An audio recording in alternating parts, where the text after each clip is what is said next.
Today we are going to start study of choppers. ये DC to DC converters हैं जिनका basically उर्फ़ आम में जो है चॉपर्स नाम भी कहा जाता है। चॉपर्स कहने की क्या वजह है ये भी हम आगे जाके डिस्कशन में देखेंगे, लेकिन इससे पहले कि हम इस नए टॉपिक को स्टार्ट करें, I just want to cover something कि हम अपने कोर्स में बेसिकली अभी तक क्या क्या पढ़ चुके हैं। बेसिकली हमने अभी तक जो कन्वर्टर सर्किट्स जो हैं वो स्टडी किए हैं वो है रेक्टिफायर्स। रेक्टिफायर्स के अंदर हमने दो टाइप्स के सर्किट्स डिस्कस किए हैं। एक को हमने कहा अनकंट्रोल्ड रेक्टिफायर्स, जिसके अंदर हमने डायोड्स एम्प्लॉय किए थे, और वी हैव सीन के वहाँ पे मोस्ट इम्पॉर्टेंट थिंग जो थी वो सर्किट की कॉन्फ़िगरेशन थी, बेसिकली जो इफ़ेक्ट कर रही थी different performance parameters of the rectifiers. जब हमने कंट्रोल्ड रेक्टिफायर्स को देखा तो वहाँ पे हमें पता लगा कि जो हमारी वहाँ पे हमने डिवाइसेस के तौर पे अप्लाई की थी थायरिस्टर्स, जो कि आप सबको पता है कि पार्शली कंट्रोलेबल हैं, लेकिन अगर हम इनपुट जो है एसी साइनोसाइडल एसी इनपुट दें तो then they are fully controllable, कि आपका स्विच ऑफ भी जो है वो ईजीली हो जाता है और आपको जो है ट्रिगरिंग का भी जो है चांस होता है, ईजीली आप सेटअप कर सकते हैं उसको फुली कंट्रोल्ड स्विच के तौर पे। तो वहाँ पे आपने देखा कि जो कंट्रोल रेक्टिफायर की आउटपुट है उसमें आपकी भी इनपुट का भी अमल दखल होता है, और साथ ही साथ जो है वो सर्किट के दूसरे पैरामीटर्स और स्पेशली आपके लोड्स का भी जो है वो उसके अंदर जो है वो इन्वॉल्वमेंट होती है। अब जो हम टॉपिक शुरू कर रहे हैं DC to DC converters that are basically in as a called choppers, वो बेसिकली बहुत ही इम्पॉर्टेंट कन्वर्टर्स हैं। और मैं अगर ये कहूँ कि आप इस टाइप की स्विच, अगर आप स्विच को अंडरस्टैंड करते हैं, सर्किट की जो बेसिक ऑपरेशन है उसको अंडरस्टैंड करने के आप में समझ जाते हैं, तो आप कोई सा भी कन्वर्टर सर्किट जो है वो डिज़ाइन कर सकते हैं इसी स्विच की मदद से। तो पहली बात तो ये कि what is the definition is a very simple thing कि जी ये कन्वर्टर सर्किट जो है this cheese is a fix input DC. Normally जो है हमारे पास जो एप्लीकेशंस होती हैं उसके अंदर हमारे पास जो है डीसी इनपुट जो है वो फिक्स होती है, और इस तरह की बहुत सारी एप्लीकेशंस हैं। लाइक साइड सबसे इंपॉर्टेंट चीज़ जो है अगर आपने देखी हो तो कार एप्लीकेशन को ले लें। कार में जो है आपकी इनपुट डीसी जो है वो अमूमन आपकी बैटरी से सप्लाई हो रही होती है, और जो बैटरी से सप्लाई हो रही होती है तो battery always has a some fix output voltage, वो ऑलरेडी फिक्स्ड होती है। लेकिन अगर आप अपनी गाड़ी में देखें तो जो मुख्तलिफ गैजेट्स लगे हुए हैं या डिफरेंट इलेक्ट्रॉनिक इक्विपमेंट लगा हुआ है, वो लाजमी नहीं है कि वो उस फिक्स डीसी पे चल रहा हो जो कार की बैटरी प्रोवाइड कर रही होती है। सो जहाँ पर भी आपको मिसाल के तौर पे आपकी बैटरी जो है वो 12 वोल्ट बैटरी है, वेयर एज आपकी जो MP3 प्लेयर है वो 3 या 5 वोल्ट पे ऑपरेट करता है, या आपकी जो गाड़ी के अंदर और कोई इक्विपमेंट लगा हुआ है, लाइक कोई आजकल जिस तरीके से डिफरेंट इक्विपमेंट्स आते हैं, ग्राफिकल डिस्प्लेज हैं या और चीज़ें हैं, तो वो जो चीज़ें हैं लेट्स सपोज वो किसी और वोल्टेज पे अगर वर्क कर रही हैं तो then you need this kind of a circuit कि जो आपके इनपुट फिक्स डीसी को to an adjustable DC output whatever you desire, जो आपकी जो डीसी आउटपुट वोल्टेज जो आपको नेसेसरी है आपकी एप्लीकेशन के अंदर उस पर कन्वर्ट कर दें। यानी ये जो है इस सर्किट का सबसे ही इम्पॉर्टेंट ऑपरेशन है। लेकिन इतना सिंपल नहीं है, क्योंकि इसमें मैं एक चीज़ हाईलाइट करना चाहूँगा कि एट टाइम्स ये कन्फ्यूजन भी क्रिएट करता है कुछ और चीज़ों के साथ। यहाँ पर क्या है, विदाउट इंडक्टिव और कैपेसिटिव इंटरमीडिएट स्टेट्स, ये जिसमें विदाउट का लफ्ज़ है ना, ये बड़ा इंपॉर्टेंट है, क्योंकि बहुत सारी जगह पे जो आप बुक्स में देखते हैं वहाँ पे दूसरी चीज़ों को भी इसके साथ रिलेट किया जाता है on a fundamental on conceptual basis. तो ठीक है कि ये दे आर रिलेटेड, लेकिन कुछ चीज़ें जो हैं डिफरेंट हैं। आपने कभी भी आपके चॉपर के सर्किट के अंदर जो है इंडक्टिव या कैपेसिटिव जो है वो नहीं होगा। आपके लोड में हो सकता है, जिस चीज़ को आप लोड के तौर पे इंगेज कर रहे हैं उसमें हो सकता है, लेकिन इसमें नहीं होगा। यहाँ एक चीज़ जो है ना वो मैं हमेशा बारहा बताता हूँ, जो इम्पॉर्टेंट कॉन्फ़िगरेशन है वो ये कि आपका जो पावर इलेक्ट्रॉनिक्स जो है ना, let's suppose this is source and this is your power electronics obviously having some controls into it, and this is your load. ठीक है, तो हम लोग जब भी डिस्कस करते हैं किसी सर्किट के हवाले से तो we were discussing about this thing, this is power electronics. ठीक है, अगर मैं चॉपर की बात करूँ तो वो ये है।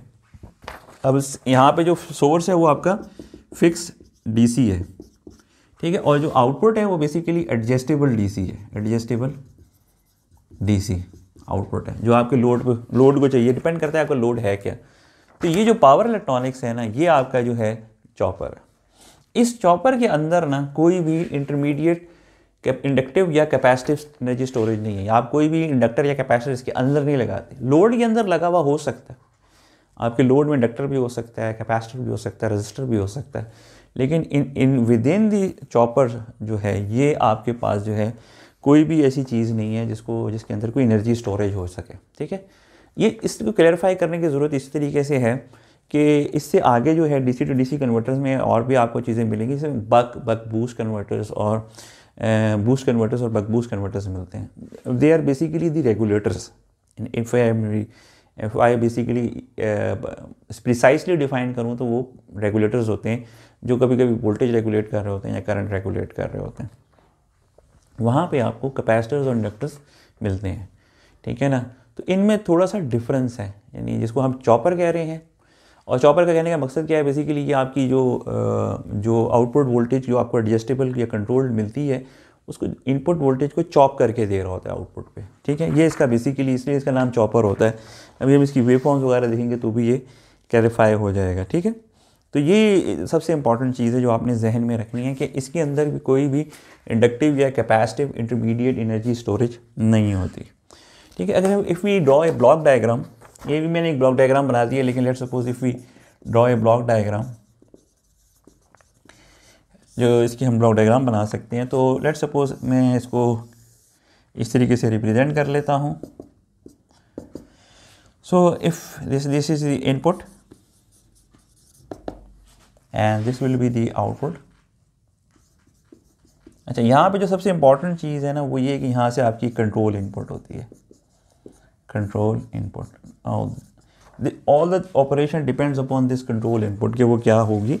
और लेट्स सपोज हम यहाँ पे उसका फिलहाल जो नाम हमें रखते हैं duty cycle. In the coming discussion I will basically try to clear it up what is the duty cycle.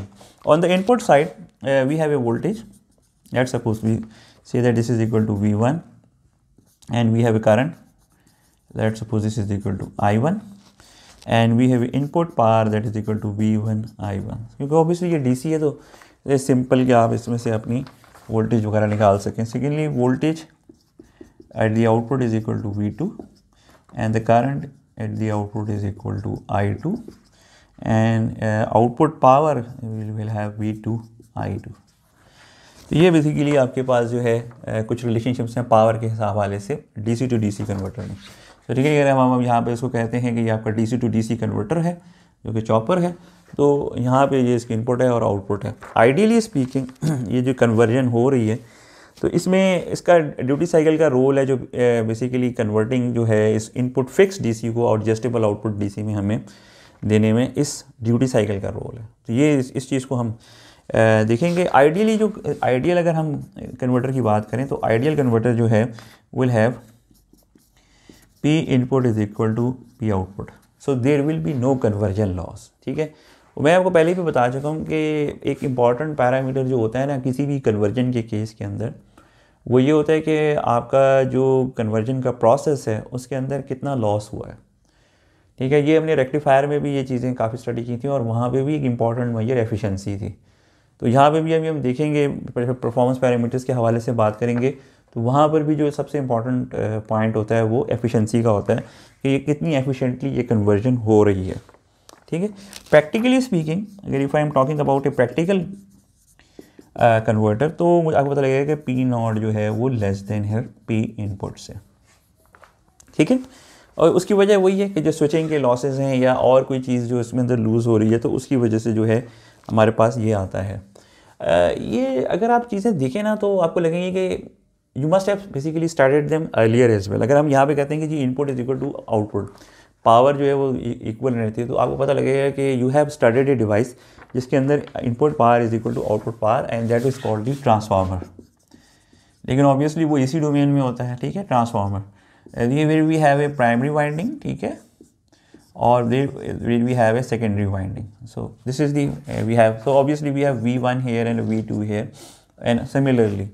अब ट्रांसफार्मर के अंदर जो आपको पता ही है कि हमारे पास जो बेसिक ऑपरेशन था वो स्टेप अप और स्टेप डाउन का था, लेकिन एट द सेम टाइम आप जब स्टेप अप करते हैं दैट सपोज स्टेप अप का मतलब ये होता है कि आपकी आउटपुट वोल्टेज जो है वो ग्रेटर होगी। यहाँ पे एक चीज़ थी turn ratio, turn ratio was very important in this scenario.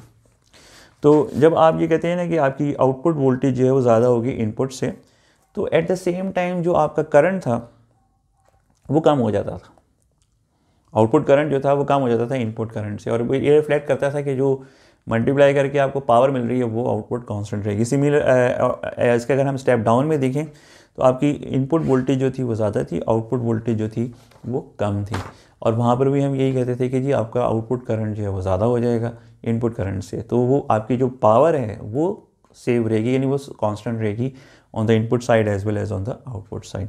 अगर मैं ये कहूँ कि डीसी डोमेन का में अगर मैं देखूँ तो डीसी डोमेन में जो एसी डोमेन में ट्रांसफार्मर करता है, चॉपर एग्जैक्टली वही काम डीसी डोमेन में करता है। It can step up voltage as well as it can step down वो।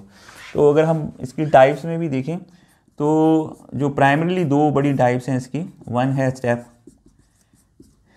Up chopper, sorry step up DC to DC converter,